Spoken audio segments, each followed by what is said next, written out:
प्रातर्नमामि तरणिं तनुवा मनोभिः ब्रह्मेन्द्रपूर्वक सुरैर्नतमर्चितं च वृष्टिप्रमोचन विनिग्रह हेतुभूतं त्रैलोक्यपालन परम त्रिगुणात्मकं च। सुप्रभातम कार्यक्रम में आप सभी को सादर एवं सस्नेह नमस्कार। कार्यक्रम के आज के अंक में मैं हूं आपके साथ गवीश द्विवेदी। आइए अविलंब शुरू कर लेते हैं आज का सुप्रभातम कार्यक्रम।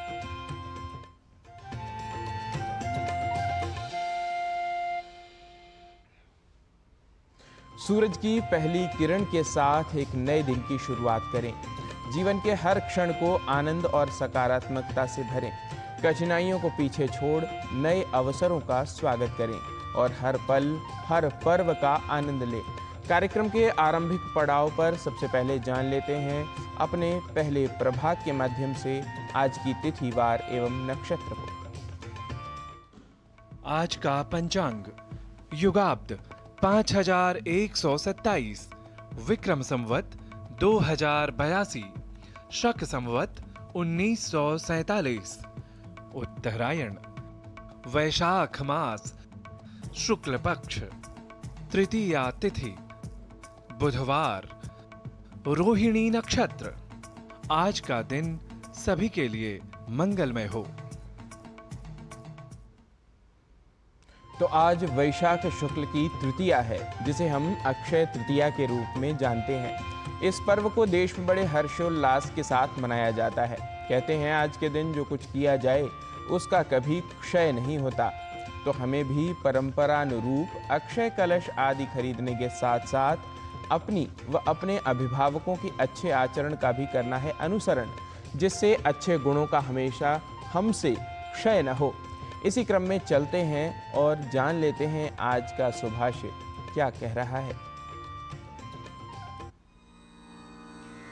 भद्रं भद्रं कृतं मौनं कोकिलैर्जलदागमी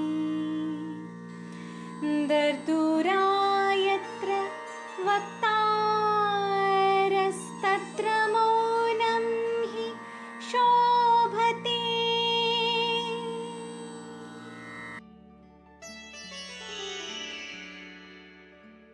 वर्षा ऋतु के प्रारंभ में कोयलें चुप हो जाया करती हैं, क्योंकि जहां मेंढक टरटराते हैं वहां चुप रहना ही शोभा देता है।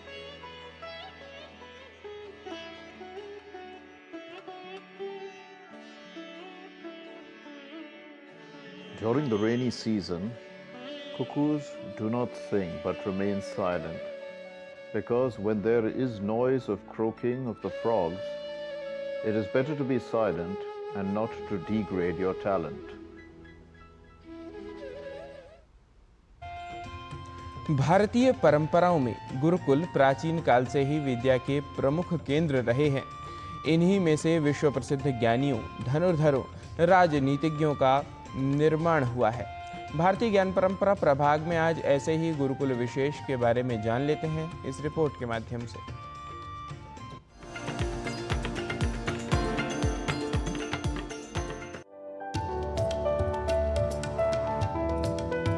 अहम अहमिका के इस युग में विश्व में जहां एक ओर शिक्षा केवल उपाधि ग्रहण मात्र होती जा रही है, वहीं दूसरी ओर भारतीय ज्ञान परंपरा के पोषक गुरुकुल राष्ट्र के संवर्धन और शास्त्र रक्षण के लिए निरंतर अपना दायित्व निभा रहे हैं। इन्हीं गुरुकुलों में वस्तुतः पढ़ रहा है भव्य भारत का भविष्य। ऐसे ही गुरुकुलों में अग्रगण्य है दिल्ली स्थित महर्षि वेदव्यास गुरुकुल विद्यापीठम, जिसकी स्थापना विश्व जागृति मिशन के संस्थापक सुधांशु जी महाराज ने की। आधुनिक समाज में जितना भी अर्वाचीन ज्ञान है, कला कौशल है, विद्या है, उसका भी समन्वय होना चाहिए। इसी विषय को ध्यान में रखते हुए महर्षि वेद व्यास गुरुकुल विद्यापीठ की स्थापना हुई और इसी रूप में आनंदधाम आश्रम दिल्ली में जो हमारी गुरुकुलीय पद्धति चल रही है वह एक महती भूमिका निभा रही है। हम यहाँ देखते हैं कि वेद, उपनिषद, गीता, रामायण आदि के साथ कंप्यूटर भी, इंग्लिश को भी और अर्वाचीन जितनी भी हमारी आधुनिकतम विद्या और ज्ञान का, कौशल का जो भी रूप होना चाहिए, उसका एक समन्वित रूप यहाँ चल रहा है। दिल्ली के आनंद धाम में स्थित इस गुरुकुल में विद्यार्थी परंपरानुरूप संस्कृत शिक्षा तो प्राप्त करते ही हैं, साथ ही अंग्रेजी, विज्ञान, कंप्यूटर आदि आधुनिक विषयों को भी यहाँ पढ़ाया जाता है।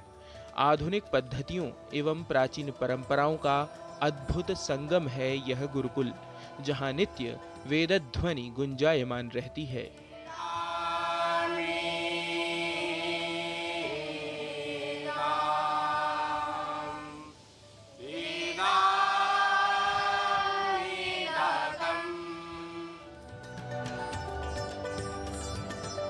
मानसिक एवं शारीरिक स्वास्थ्य रक्षण के लिए गुरुकुल में विद्यार्थियों द्वारा नित्य योगाभ्यास किया जाता है।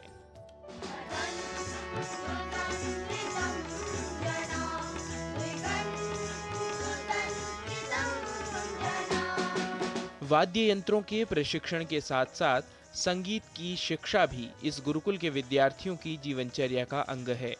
यज्ञ, कथा, प्रवचन आदि के प्रशिक्षण के लिए उपदेशक महाविद्यालय भी आनंद धाम में चल रहा है, जिसमें सनातन धर्म का विशेष प्रशिक्षण दिया जाता है।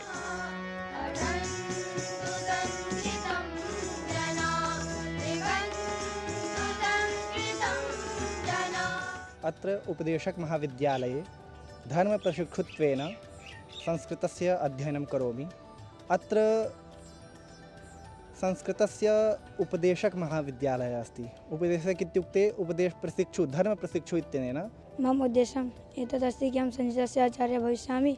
ये जनाः सन्ति तं संस्कृतं पाठयिष्यामि, ते अपि सम्भाषणं करिष्यन्ति। अहं संस्कृतस्य पठनं कृत्वा समाजे संस्कृतस्य प्रचारं प्रसारं च कर्तुम् इच्छामि। शास्त्र ज्ञान के साथ साथ कलाओं का अभ्यास करने से गुरुकुल छात्रों का सर्वविध विकास होता है और वस्तुतः छात्रों का सर्वांगीण विकास ही गुरुकुल का मुख्य लक्ष्य है, जिससे यहाँ के छात्र केवल शास्त्रज्ञ ही न हों बल्कि लोकोपयोगी भी हों और राष्ट्र निर्माण में सहयोगी बने।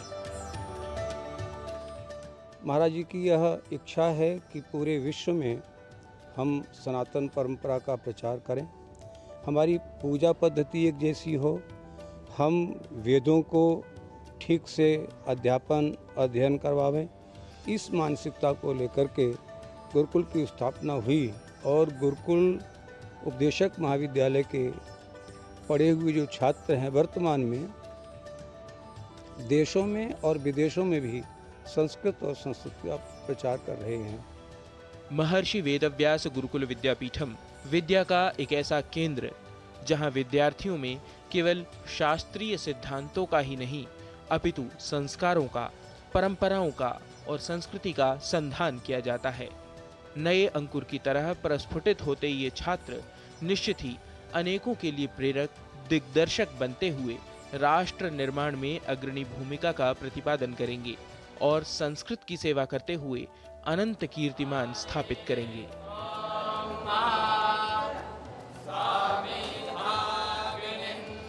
Gavish Dwivedi, DD news.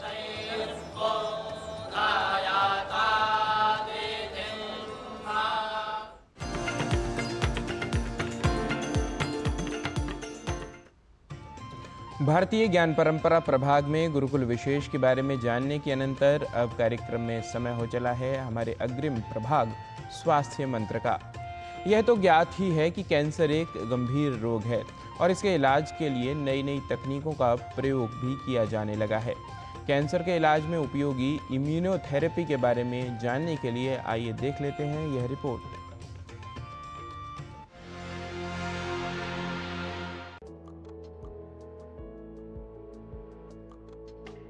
Cancer स्वास्थ्य के लिए एक बड़ा खतरा है और कैंसर के इलाज के लिए कई तरह की विधियों का उपयोग किया जाता है। सर्जरी, रेडियोथेरेपी और कीमोथेरेपी की सहायता से कैंसर का इलाज किया जाता है। कैंसर के उपचार में अब कई आधुनिक तकनीकों का प्रयोग किया जाने लगा है। कैंसर के इलाज का एक उपयोगी विकल्प है इम्यूनोथेरेपी। इम्यूनोथेरेपी में दवाओं द्वारा रोगी के प्रतिरक्षा तंत्र का उपयोग किया जाता है। ये एक प्रकार का इलाज है जिसमें दवाओं द्वारा शरीर के प्रतिरक्षा तंत्र को कैंसर कोशिकाओं से लड़ने के लिए प्रोत्साहित किया जाता है। इस उपचार में खास तरह की दवाइयों, उपचार व अन्य तकनीकों के माध्यम से प्रतिरक्षा प्रणाली को सशक्त किया जाता है ताकि वो कैंसर से लड़ सके। मानव शरीर में विभिन्न रोगों और संक्रमण से लड़ने के लिए प्रतिरक्षा प्रणाली एक कवच के रूप में कार्य करती है। ये किसी भी रोग से लड़ने के लिए आवश्यक होती है। सामान्यतः श्वेत रक्त कोशिकाएं यानी व्हाइट ब्लड सेल्स, अन्य कोशिकाएं प्रोटीन ऊतक व लसिका प्रणाली हमारे प्रतिरक्षा तंत्र का भाग होते हैं। इनसे मिलकर मानव शरीर में प्रतिरक्षा प्रणाली बनती है जो मूल रूप से संक्रमण और रोगों से बचाव में सहायता करती है। इम्यूनोथेरेपी एक टाइप का कैंसर ट्रीटमेंट है। जैसे कीमोथेरेपी होती है, जैसे टारगेट थेरेपी होती है, उसमें एक टाइप है इम्यूनोथेरेपी। और इम्यूनोथेरेपी का इस टाइम प्रचलन इसलिए है क्योंकि इसके साइड इफ़ेक्ट्स कम हैं, ड्यूरेशन ऑफ रिस्पांस ज़्यादा है, डेप्थ ऑफ रिस्पांस ज़्यादा है, और ये कुछ स्पेसिफिक सब टाइप्स ऑफ कैंसर में ही काम करती है। जैसे मेलानोमा जो स्किन कैंसर होता है, लंग कैंसर है, किडनी कैंसर है, और जीआई कैंसर है, and head and neck cancer है। तो यूजुअली ये हर सेटिंग में काम आती हैं, इधर पैलेटिव हो, स्टेज 4 हो, सर्जरी से पहले हो, न्यू एडजुवेंट सेटिंग में, और एडजुवेंट सेटिंग में सर्जरी के बाद हो। बट इसका जो मेनली प्रचलन है वो कीमोथेरेपी के साथ है। बट कुछ कैंसर टाइप हैं जो ओल्ड एज होते हैं या जिसमें बहुत कुछ मार्कर्स होते हैं वो पॉजिटिव हैं, तो उसमें खाली इम्यूनोथेरेपी ही काम कर सकती है। इम्यूनोथेरेपी एक प्रकार की जैविक थेरेपी है। इसमें कैंसर के इलाज और मानव शरीर से रोग को मूल रूप से खत्म करने के लिए उपचार में प्रयुक्त पदार्थ एवं जीवित जीवों का उपयोग किया जाता है। इम्यूनोथेरेपी शरीर की प्रतिरक्षा प्रणाली को कैंसर कोशिकाओं को पहचानने और नष्ट करने में सहायता करती है। कैंसर कोशिकाएं अक्सर प्रतिरक्षा तंत्र से बचने के लिए विशेषता छिप जाती है, लेकिन इम्यूनोथेरेपी इन कोशिकाओं को पहचानने और नष्ट करने में सहायक होती है। ये उपचार शरीर की प्रतिरक्षा कोशिकाओं को सक्रिय करता है या उन कोशिकाओं को बाहरी तरीके से सहायता प्रदान करता है ताकि वो कैंसर की कोशिकाओं को खत्म कर सके और रोग से लड़ सके। लक्षित कैंसर दवाएं कोशिकाओं में अंतर को लक्षित कर कार्य करती हैं, जो उन्हें बढ़ने और जीवित रहने में सहायता करती हैं। अन्य दवाएं प्रतिरक्षा प्रणाली को कैंसर पर हमला करने में सहायता करती हैं। इन्हें इम्यूनोथेरेपी कहा जाता है। कुछ दवाएं एक से अधिक तरीकों से काम करती हैं, इसलिए उन्हें प्रतिरक्षा प्रणाली के साथ काम करने के साथ साथ लक्षित किया जाता है। इम्यूनोथेरेपी विभिन्न तरीकों से दी जा सकती है। ये नस में लगाई जा सकती है, इंजेक्शन के माध्यम से, या त्वचा के नीचे व मांसपेशियों में प्रशासित की जा सकती है। इम्यूनोथेरेपी अपनी बॉडी के जो डिफेंस सिस्टम है, टी सेल्स हैं, उसको ही स्टिमुलेट करती है और उसको मोटिवेट करती है कि हमारे जो कैंसर सेल्स को रिकॉग्नाइज करें और उसको मारें।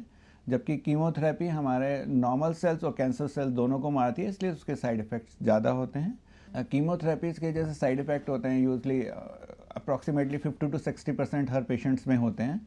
वही इम्यूनोथेरेपी साइड इफ़ेक्ट 15 से 20% होते हैं। तो वो जो साइड इफ़ेक्ट होते हैं इम्यूनोथेरेपी के वो मैनेजेबल होते हैं। अगर ग्रेड 3-4 होता है तो स्टेरॉइड से मैनेजेबल होते हैं।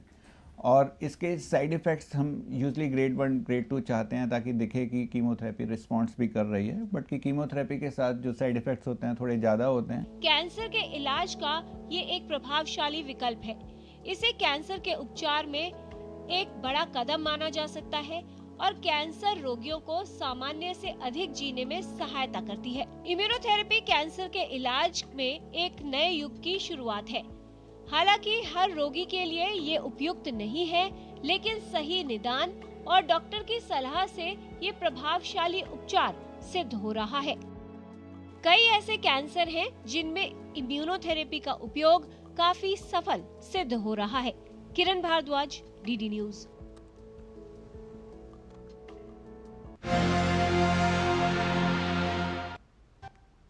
और कार्यक्रम में अब समय हो चला है एक अल्प विराम का। आप कहीं न जाइए, देखते रहिए डीडी न्यूज।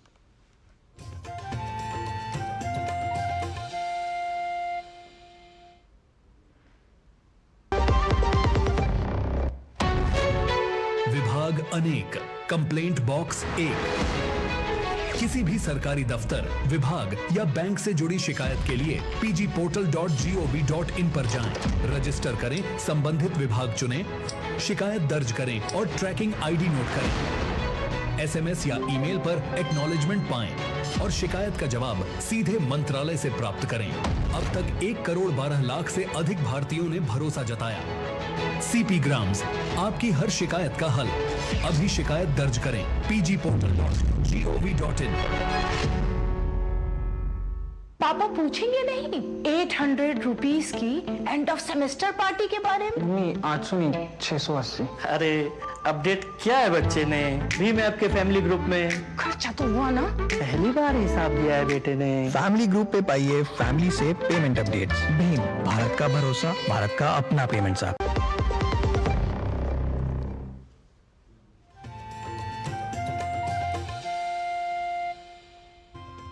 विराम के बाद पुनः आप सभी का स्वागत है सुप्रभातम कार्यक्रम में। स्वस्थ जीवन के लिए योग का विशेष महत्व है। प्रतिदिन योगासन व प्राणायाम करने से हमारा शरीर स्वस्थ बनता है और हमारी कार्यक्षमता भी बढ़ती है। वैसे तो बहुत से योग प्राणायामों को आप सभी जानते ही हैं, लेकिन इनका प्रारंभिक अभ्यास किसी कुशल योग प्रशिक्षक के सानिध्य में ही करना चाहिए। आज के दिन अर्थात अक्षय तृतीया के दिन योगाभ्यास भी अवश्य करें, ताकि आपके योगाभ्यास करने की आदत का कभी क्षय न हो, अर्थात आपकी योगासन करने की इच्छा अक्षय बनी रहे। तो योग प्रभाग में आज शक्ति और स्फूर्ति के लिए कौन कौन से आसन करा रहे हैं हमारे योग साधक, आइए देख लेते हैं। आज हम 2 आसन का अभ्यास करने वाले हैं, जो कि हमारी पावर और स्ट्रेंथ को बढ़ाने में बहुत ही लाभदायक और सहायक होने वाले हैं। तो सबसे पहले हम अभ्यास करेंगे वीरासन का, जिसका हम अभ्यास कर सकते हैं। सबसे पहले हमें नीलिंग डाउन पोजीशन में आना है। नीलिंग डाउन पोजीशन में आके फिर हम दोनों हिप्स को नीचे लेके आएंगे और यहाँ से हम धीरे से लेफ्ट लेग को हाथ की मदद से अनफोल्ड करेंगे और राइट हैंड को राइट नी पे रखेंगे, लेफ्ट हैंड को लेफ्ट नी पे रखेंगे और स्पाइन को सीधा रखने का प्रयास करेंगे। इस आसन का नाम है वीरासन।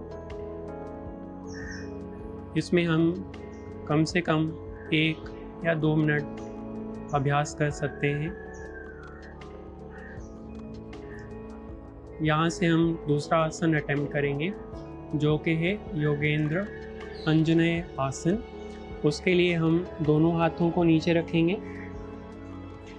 दोनों हाथों के सपोर्ट से राइट लेग को स्ट्रेट करेंगे और नी को नीचे रखेंगे और धीरे से लेफ्ट फुट को थोड़ा आगे लाएंगे, जैसे हमारा नी और एंकल एक लाइन में आए। और यहाँ से हम दोनों आर्म्स को रेज करेंगे इनहेल करते हुए और धीरे से आर्च करेंगे। इस आसन को 5 से 10 काउंट के लिए होल्ड करेंगे, ब्रीदिंग को नॉर्मल रखते हुए। और अगर आपको कंफर्टेबल हो तो पीछे के लेग को टो टक करने के बाद स्ट्रेट भी रखा जा सकता है। बैक लेग को स्ट्रेट रखते हुए आर्म्स रेज करेंगे और आर्च बैक करेंगे।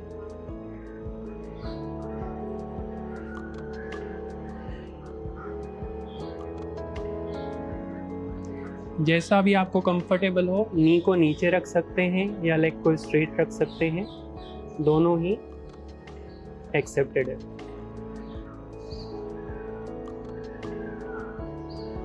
धीरे से हाथों को नीचे लाएंगे, नी को बेंड करते हुए वापस से बैठ जाएंगे। तो ये थे हमारे आज के 2 आसन जिनका हमने अभ्यास किया, वीरासन और अंजनेय आसन, जो कि हमारी पावर और स्ट्रेंथ बढ़ाने में बहुत ही लाभदायक होने वाले हैं। आइए कुछ प्रैक्टिकल टिप्स जानते हैं हमारे योग गुरु डॉक्टर हंसा जी योगेंद्र से। नमस्कार। शरीर में ताकत बढ़ानी हो जो अचानक नहीं बढ़ जाती, धीरे धीरे बढ़ती है, मगर रोज़ हमें कुछ करना ज़रूरी है। इसके लिए सबसे मेन है प्रोटीन, ताकत बढ़ाने की चीज़। इसलिए अलग अलग दालें तो खाएं ही, लेकिन पनीर, टोफू ये बहुत ही अच्छी चीज़ है जो हमें रोज़ खानी चाहिए। 1 इंच बाय 1 इंच का टुकड़ा पनीर का रोज़ पेट में जाए तो अच्छा रहेगा। इम्यूनिटी बढ़ाने के लिए मिनरल्स और विटामिन्स की ज़रूरत है, और इसके लिए हरी सब्जियां, फल ये तो जाए ही, मगर उससे भी ज़्यादा ताकतवर है मोरिंगा। मोरिंगा पेट में जाए, उसकी चीज़ें बनाते रहें तो मिनरल्स बढ़ जाएंगे। चलना ज़रूरी है, एक्सरसाइज करना ज़रूरी, उससे ताकत बढ़ती है। थोड़ा थोड़ा दिन में खाएं, बहुत सारा मत खा लें। तो ये सब बातों का ध्यान रखें। ताकत बढ़ानी है, स्टेमिना बढ़ाना है, ये दोनों के लिए कुछ रोज करना ही है। नमस्कार। संस्कृत सीखने के लिए आइए अब चलते हैं संस्कृत पाठशाला की कक्षा में और जान लेते हैं संस्कृत के कुछ विशेष प्रयोगों को हमारे सहयोगी नारायण दत्त मिश्र के साथ।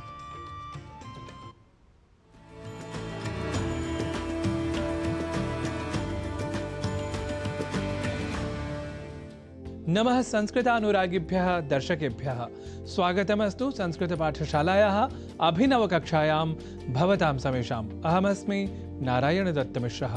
संस्कृत पाठशाला की कक्षा में आज शब्दों के शुद्ध उच्चारण और शुद्ध लेखन की श्रृंखला में चर्चा एक ऐसे शब्द की जिसके मूल को या प्रकृति को हम समझ लें या उसे स्मृत रखें तो हम अन्य भाषाओं में तथा कथित रूप से प्रचलित शब्द का उसी अर्थ में ही संस्कृत भाषा में भी अनुकरण के माध्यम से प्रयोग नहीं करेंगे।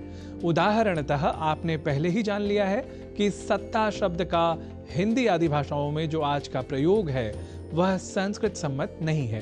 विशेषतः यहाँ ध्यान देने वाली बात यह है कि ऐसे शब्द तो मूलतः संस्कृत के ही हैं, अतः संस्कृत के मूल अर्थ में ही वैसे शब्द किसी अन्य भाषा में भी प्रयुक्त होने चाहिए। इसे ही अधिक तर्कसंगत और न्यायपरक कहा जाएगा। अस्तु, आज पुनः ऐसे ही शब्द की, बल्कि एक ऐसे शब्द की चर्चा कर लेते हैं जिसका प्रयोग संस्कृतगत शाब्दिक व्युत्पत्ति के अतिरिक्त अर्थ में ही हिंदी आदि भाषाओं में धड़ल्ले से हो रहा है, और वह शब्द है सकारात्मक, जिसकी संस्कृत प्रकृति के कारण संस्कृत प्रयोक्ता भी संशयापन्न हो अन्य भाषाओं में व्यवहृत अर्थ को ही आत्मसात करने की दुष्प्रवृत्ति से बाधित हो जाते हैं। देखिए, संस्कृत व्याकरण में एक प्रत्यय है कार, जिसके लिए वार्तिक है वर्णात् कारः, अर्थात वर्ण बोधनार्थ या सम्यक उच्चारणार्थ कार प्रत्यय का प्रयोग होता है। अर्थात आपको कहना हो अ, तो आप कार प्रत्यय का प्रयोग कर सकते हैं और आप कह सकते हैं अकार या अकारः, ऐसे ही क या ककारः। इसके साथ ही आप एक रोचक तथ्य यह भी जान लें कि संस्कृत वाङ्मय में एक प्रकरण परक नाटक प्रसिद्ध है मृच्छकटिकम, जहां एक पात्र आज के ही कई लोगों की भांति स, श, श इन तीनों वर्णों के उच्चारण को केवल और केवल श इसी रूप में उच्चारण किया करता था, अतः उसका नाम भी हमें वहां शकार के रूप में ही प्राप्त होता है। तो इसी वर्णात् कारः को ध्यान में रखते हुए जब हम स कहें तो सकार भी कह सकते हैं। और फिर सकार है आत्मा जिसकी, इस अर्थ में सकारात्मक या सकारात्मकः जैसे शब्द का प्रयोग हम संस्कृत में कर सकते हैं। अब बात कर लेते हैं कि आखिर हिंदी आदि भाषाओं में व्यवहृत सकारात्मक इस शब्द का समानांतर संस्कृत शब्द क्या है। देखिए, इसके लिए तो धनात्मकः, सम्यक, साधु, सुष्ठु जैसे शब्दों का प्रयोग हम कर सकते हैं। इसे वाक्य प्रयोग के माध्यम से भी समझ लेते हैं। जैसे हिंदी में वाक्य हो, वैश्विक संदर्भों में भारत सदैव सकारात्मक व्यवहार करता है, तब हम इसे संस्कृत में सकारात्मक शब्द का प्रयोग न करते हुए तथाकथित अच्छे या धनात्मक अर्थ को आत्मसात कर कहेंगे वैश्विक संदर्भेषु भारतम सदैव सम्यक व्यवहारम करोति। ऐसे ही हिंदी में कहें कि इस समय वैश्विक वित्तीय स्थिति सकारात्मक है, तो संस्कृत में इसे कहेंगे एतस्मिन् समये वैश्विकी वित्तीय स्थितिः धनात्मिकी अस्ति। और कहा जाए कि संस्कृत और संस्कृति के प्रति रहें सभी सकारात्मक, तो इसे संस्कृत में कहेंगे संस्कृतम संस्कृतिम च प्रति भवन्तु सर्वे धनात्मकाः। तो आप भी रहें सम्यक समीचीन स्थित्यां धनात्मक स्थित्यां वा इति शुभम कामयमानः नौमि सर्वान् संस्कृत प्रियान्।